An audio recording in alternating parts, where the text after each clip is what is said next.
বন্ধুরা good morning, সবাই কেমন আছো? আশা করি সবাই ভালো আছে, আমিও ভালো আছি। তা আজকে আমি চলে এসেছি, আমাদের গ্রামের একটা নতুন হোলসেলার দোকান উদ্বোধন হয়েছে। তা সেই ভাই আমাকে ফোন করেছিল যে ভাইজান আমার দোকানটা উদ্বোধন হয়েছে, এসে দেখে যাও। তা আমি ভাবলাম যে যখন দোকানটা দেখতে যাবো একটা ছোট ভিডিও ক্লিপ করে নিই। তার সঙ্গে আপনাদেরকে দেখাচ্ছে দোকানে কিরকম ভাবে সে মাল লাগিয়েছে, কত টাকা খরচা করেছে আর কি কি মাল পাওয়া যায়। আসলে আমি আমার ক্যামেরাম্যানকে বলবো দোকানে মালগুলো একবার দেখে দাও। সমস্ত রকম মাল এখানে পাওয়া যায়, একদম নিউ মাল, এক নতুন নতুন মাল, কোনো পুরোনো মালের কোনো গল্প নাই, কোনো ডুপ্লিকেটের এখানে গল্প নেই। এই যে দেখতে পাচ্ছ বিভিন্ন রকমের মাল এখানে আছে। তা দোকানের যে কর্ণধর সে আমার খুব কাছের বন্ধু বটে, তাই আমি খাস করে তার দোকানকে এসেছি। তা আরও দেখতে পাচ্ছি এই যে বাচ্চাদের খাবারের জিনিস, বেকারের সমস্ত রকমের মাল, এ টু জেড সমস্ত মাল এখানে কিন্তু সুলভ মূল্যে পাওয়া যায়। তা যে দোকানের কর্ণধর তার সঙ্গে একবার কথা বলে নেবো, দেখা যাক সে মাল পাইকারি খুচরো রেটে দেয়। দোকানটা কবে উদ্বোধন করেছেন? দোকান আজকে উদ্বোধন হয়েছে। আজকে জুম্মা দিন, আজকে দোকানটা উদ্বোধন। হ্যাঁ। তা আপনার দোকানে কি কি মাল পাওয়া যায়? আমার বেকারির সমস্ত রকম মাল আছে, চকলেটের জাতীয় আছে, এমনি লেস, কুরকুরে, চিড়ে, চিপস, এইসব সমস্ত কিছু আছে। সাবান, সার্ফি, তেল, শ্যাম্পু, সমস্ত কিছু মাল এখানে পাওয়া যায়। এই যে মালগুলো আমি ক্যামেরাম্যানকে বলি মালগুলো আরেকবার খুব সুন্দরভাবে দেখিয়ে দাও, যেন পাবলিক খুব সুন্দরভাবে বুঝতে পারে। এই যে এগুলো হচ্ছে সব বাচ্চাদের খাবার এখানে পাইকারি রেটও পাওয়া যায়, অ্যাভেলেবেল মাল। আর দোকানে আরেকবার জিজ্ঞাসা করে নেবো, তো বলি এখানে কি শুধু পাইকারি মাল পাওয়া যায় না খুচরো মালও পাওয়া যায়? না, পাইকারির সাথে আপনি খুচরোও পাবেন। খুচরো মাল? হ্যাঁ, অবশ্যই। বাচ্চাদের আদ্যে সবার কসমেটিক্স আর সমস্ত রকম। তা আপনার যেহেতু হোলসেলার দোকানটা, এখানে আদার্স অন্যান্য গ্রামে যে দোকানগুলো আছে তার থেকে অবশ্যই কমে পাওয়া যাবে। অবশ্যই কমে পাওয়া যাবে? হ্যাঁ, অবশ্যই। আর আপনার দোকান কি 24 ঘন্টা সবসময় খোলা থাকবে না হ্যাঁ, আছে? টাইম আছে, নামাজের সময় একটু অফ থাকে, বাকি অল টাইম খোলা।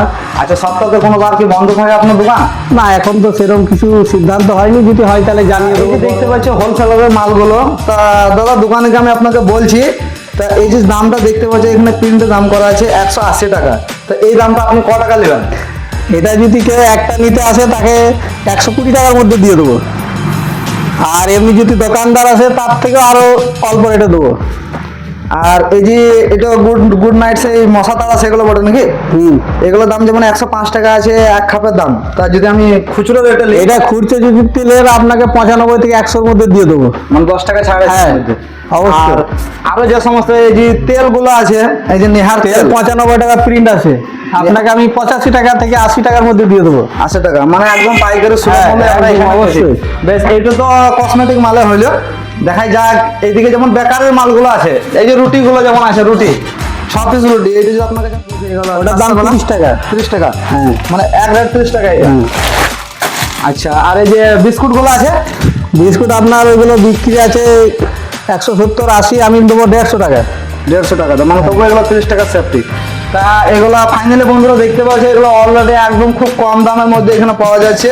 তাই আমি আপনাদেরকে বলবো এই দোকানে আসুন, একবার ব্যবহার করুন দোকানের সঙ্গে। যদি ভালো লাগে তো নেক্সট টাইম অবশ্যই আসবেন, কিন্তু আমার মন বলছে, আশা করছি অবশ্যই এই দোকানে এসে কেউ দুঃখিত বা অশান্তি হবেন না। এই দোকানে এলে সবাই সুস্থভাবে সঠিক দামে মাল পাবেন। যেহেতু দামগুলো দেখাচ্ছে, আমরা মল্লাপুরে একটা দুটো মাল নিয়েছি, যা প্রিন্ট সেই দামে নিয়েছে, কিন্তু এখানে 120 টাকা দাম, সেখানে বলছে 80 টাকা দিয়ে দেবো, 30 টাকা 40 টাকা পার জিনিসের ছাড়। আমি যাবো গ্রামের ছেলে আরো উন্নত হোক, তাই আমি আপনাদেরকে বলছি সকলে এই দোকানকে আসবেন, এসে দোকানে মালজাম কিনুন। সবাই ভালো থাকুন। আসতে গেলে আপনার দোকানের ঠিকানাটা একটু ভালো করে বলে দেন। আমার দোকানের ঠিকানা হচ্ছে মোহাম্মদপুর থানার অন্তর্গত সেকেন্ডা গ্রাম পঞ্চায়েতের অধীনে বিহল গ্রাম 1 নম্বর প্রাইমারির অপোজিটে, এমনকি মসজিদের পার্শ্ববর্তী এলাকায় আমার দোকান অবস্থিত, সামাদ হোলসেল গ্রোসারি। আচ্ছা আচ্ছা আচ্ছা। তা বন্ধুরা, ভিডিওটা যদি ভালো লাগে অবশ্যই একটা লাইক কমেন্ট শেয়ার করবে। শেয়ারটা এই জন্য করতে বলছি যে গ্রামের অনেক মানুষ জানে না, আমাদের দীঘলগ্রাম নিবাসে যেমন গনপুর, মল্লাপুর, সেকেন্ডা, সসাল এ সমস্ত জায়গা থেকে পাইকারি মাল আনতে যায়। তো সেই মাল যদি আমরা দীঘলগ্রামে পেয়ে যাই তাহলে আমাদের যাওয়ার কোনো প্রয়োজন নাই। তাই আমি আপনাদেরকে বলছি ভিডিওটা একটু বেশি বেশি করে শেয়ার করবো, আর ভালো লাগলে লাইক কমেন্ট শেয়ার অবশ্যই করবো। Thank you so much.